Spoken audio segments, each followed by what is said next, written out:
कि fundamental right और मूल भावना के विपरीत 55 कानून बनाए गए हैं। तो नारायण स्वामी जी, ये समझने की बात है कि ये 55 जो कानून हैं, इन्हें माननीय नरेंद्र मोदी जी के द्वारा रिपील क्यों नहीं किया गया, स्पेशली जब कुछ समय के लिए माननीय नरेंद्र मोदी जी के पास दोनों सदनों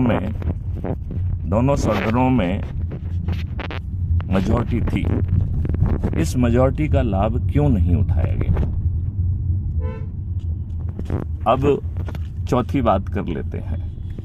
वो मेड इन इंडिया की बात करते हैं, लेकिन ये क्यों नहीं बताते हैं कि मेड इन इंडिया में बनाना क्या है?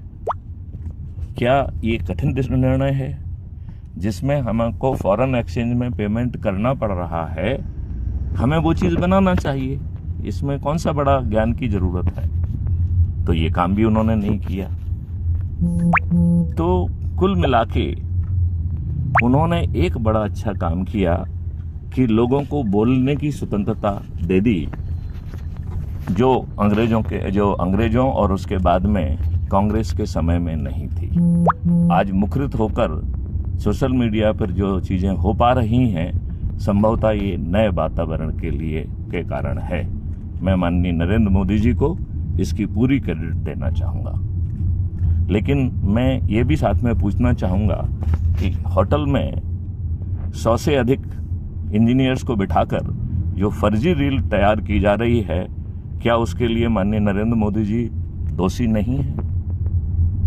जो वो फर्जी रील के द्वारा ये सिद्ध कर रहे हैं, मतलब तथ्य सही हो सकता है कि जवाहरलाल नेहरू एक मुस्लिम थे और ये सब जो है साठगांठ का हिस्सा है। इस पर पूरी तरह से रिसर्च कराकर हम उसको के ऊपर श्वेत पत्र जारी क्यों नहीं कर रहे हैं? हमारी गरीबी का मुख्य कारण अंतर्राष्ट्रीय अर्थव्यवस्था है।